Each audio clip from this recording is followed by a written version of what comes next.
అందరికీ నమస్తే అండి. పవన్ కళ్యాణ్ గారు తెలంగాణ ప్రాంతాన్ని కానీ, ఆ ప్రాంత రాజకీయ నాయకులను కానీ, లేదా ఆ ప్రజలను కానీ ఎవరిని కూడా కించపరిచేలా మాట్లాడాల. ఎవ్వరికి కూడా దురుద్దేశాలు ఆపాదించాల. ఆ ప్రాంతాన్ని ఏమి చిన్నబుచ్చుకునేలా మాట్లాడాల. జస్ట్ కోనసీమ లాంటి ఏరియా నిజంగా తెలంగాణలో లేదు కాబట్టి కోనసీమ మీద వాళ్ళ దిష్టి తగిలిందేమో, అందుకని ఇలా అయిందేమో అనే మాటే అన్నారు తప్ప, గతంలో కేసీఆర్ గారు మాట్లాడినట్టు, కేటీఆర్ గారు మాట్లాడినట్టు, కొంతమంది బీఆర్ఎస్ పార్టీ నాయకులు మాట్లాడినట్టు ఒక ప్రాంత ప్రజల మనోభావాలను, నాయకుల మనోభావాలను దెబ్బతీసేలా మాట్లాడాలి. తెలంగాణలో కాంగ్రెస్ పార్టీ నాయకులు కొంతమంది ఎమ్మెల్యేలు కావచ్చు, కొంతమంది నాయకులు పవన్ కళ్యాణ్ గారు క్షమాపణ చెప్పాలి, తెలంగాణ నాయకులకు క్షమాపణ చెప్పాలి అని చెప్పి అంటున్నారు. తెలంగాణ ప్రజలకు క్షమాపణ చెప్పాలి, తెలంగాణ ప్రాంతానికి క్షమాపణ చెప్పాలి పవన్ కళ్యాణ్ గారు అని చెప్పి కాంగ్రెస్ పార్టీ ఎమ్మెల్యేలు ఒక ఇద్దరు అండ్ బీఆర్ఎస్ పార్టీ నాయకులు జగదీష్ రెడ్డి గారు వాళ్ళు వీళ్ళు అంటున్నారు. సరే, పవన్ కళ్యాణ్ గారు క్షమాపణ చెప్పాకంటే ముందు కేసీఆర్ గారు ఒక 100 సార్లు ఆంధ్ర ప్రజలకు క్షమాపణ చెప్పాలి కేసీఆర్ గారు. అండ్ కేటీఆర్ గారు ఒక 10 సార్లు, హరీష్ రావు గారు ఒక 10 సార్లు క్షమాపణ చెప్పాలి. ఎందుకంటే ఈవెన్ కవిత గారు కూడా, బీఆర్ఎస్ పార్టీలో ఉండే చాలామంది నాయకులు ఆంధ్రప్రదేశ్ ప్రజలకు, ఆంధ్రప్రదేశ్లో రాజకీయ పార్టీ నాయకులకు అందరికీ క్షమాపణ చెప్పాలి.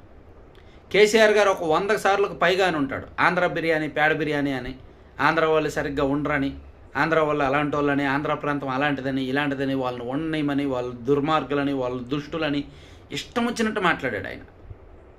చాలాసార్లు మాట్లాడాడు ఆయన. మరి ఆయన ఎన్నిసార్లు క్షమాపణ చెప్పాలి?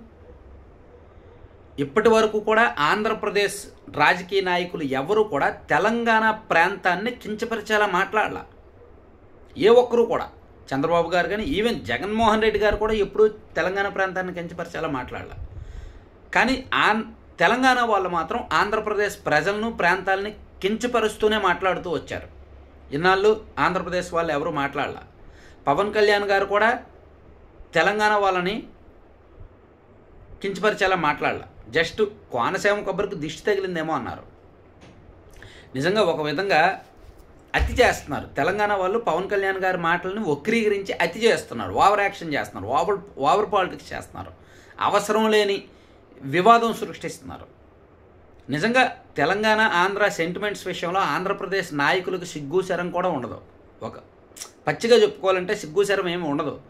ఎందుకంటే తెలంగాణలో అప్పట్లో తెలంగాణ రాష్ట్ర విభజనకు ముందు మాట ఆంధ్ర బ్యాంక్ అని ఉంటే ఆంధ్ర బ్యాంక్ అనే బోర్డు కొట్టేశారు. ఆంధ్ర బ్యాంక్ అనే బోర్డు కూడా వాళ్ళు ఉంచలా, కొట్టేశారు. పంజాబ్ నేషనల్ బ్యాంక్ అని తెలంగాణలో ఉంటే పంజాబ్ అని బోర్డు కొట్టేలేపారా? కొట్టలేదుగా. మహారాష్ట్ర బ్యాంక్ అని ఉంటే మహారాష్ట్ర బ్యాంక్ బోర్డు కొట్టేలేపారా? కొట్టలేదుగా. ఏ బ్యాంకు బోర్డు కొట్టినప్పుడు ఆంధ్ర బ్యాంకు బోర్డు ఎందుకు తీశారు? ఆంధ్ర అనేది తీశారు. సో ఇక్కడ అంటే ఆ ప్రాంతాన్ని అంతగా అసహ్యించుకునేలా వాళ్ళు ప్రవర్తించారు. అప్పుడు ఆంధ్రప్రదేశ్ వాళ్ళు ఎవరు మాట్లాడాల, ఏమయ్యా మీకు ధైర్యం ఉంటే పంజాబ్ నేషనల్ బ్యాంక్ ఉంది కదా, పంజాబ్ బోర్డు తీసేయండి అని ఎవరు మాట్లాడలేదే. సో చేశారు, ఓవర్ చేశారు, ఓవర్ పాలిటిక్స్ చేశారు. ఆంధ్ర వాళ్ళని తెలంగాణ పట్ల ద్రోహులుగా చూపించారు, విలన్లుగా చూపించారు, చిత్రీకరించారు. మీ రాజకీయ అవసరాలకు ఆంధ్ర ప్రాంతాన్ని వాడుకున్నారు, తెలంగాణ ప్రజల ఎమోషన్స్ని వాడుకున్నారు. అయిపోయింది, ఇంకా టైం అయిపోయింది. ఇప్పుడు రాష్ట్రం విడిపోయింది, 11-12 సంవత్సరాలు అయింది. ఇప్పుడు ఇంకా ఏదో సందర్భం దొరికిన ప్రతిసారి, చిన్న అవకాశం దొరికిన ప్రతిసారి చిలికి గాలివానగా మార్చి వివాదం సృష్టించి ఆంధ్ర వాళ్ళని మళ్ళీ శత్రువులుగా మారుద్దాం, రాజకీయంగా పబ్బం గడుపుకుందామనే ఆలోచనల నుంచి తెలంగాణ ప్రాంత రాజకీయ నాయకులు బయటకు రావాలి. ఎందుకంటే తెలంగాణ ప్రజలకు ఆంధ్ర ప్రజల పట్ల విద్వేషం లేదు, కానీ తెలంగాణ ప్రాంత నాయకులు ఆంధ్ర ప్రాంత నాయకుల పట్ల, ప్రజల పట్ల విద్వేషాన్ని చొప్పిస్తున్నారు, ఉసుగొలుపుతున్నారు. అది ఇప్పుడు కరెక్ట్ టైం కాదు, కరెక్ట్ సందర్భం కాదు. మీ రాష్ట్రంలో మీరు ఏడవండి, మీ రాష్ట్ర పాలిటిక్స్ మీరు చేసుకోండి. పవన్ కళ్యాణ్ గారు ఏమీ కూడా కించపరిచేలా మాట్లాడాల, ఇసుమంతా కూడా కించపరిచేలా మాట్లాడాల. మీరు ఓకే పవన్ కళ్యాణ్ గారు క్షమాపణ చెప్పాలని అడిగే ముందు కేసీఆర్ గారు ఒక 100 సార్లు ఆంధ్రప్రదేశ్కు క్షమాపణ చెప్పాలి, ఆంధ్ర ప్రజలకు క్షమాపణ చెప్పాలి. కేటీఆర్ గారు, హరీష్ రావు గారు, కవిత గారు అండ్ కాంగ్రెస్ పార్టీలో ఇప్పుడు మాట్లాడుతున్న కొంతమంది ఎమ్మెల్యేలు కూడా క్షమాపణ చెప్తే అప్పుడు వీళ్ళు చెప్తారేమో చూద్దాం. సో అనవసర వివాదాలు, పనికిమాలిన వివాదాలు తెలంగాణలో అంటే అవకాశం దొరికితే పెట్టరేగిపోతారు అనమాట, చెలరేగిపోతారు.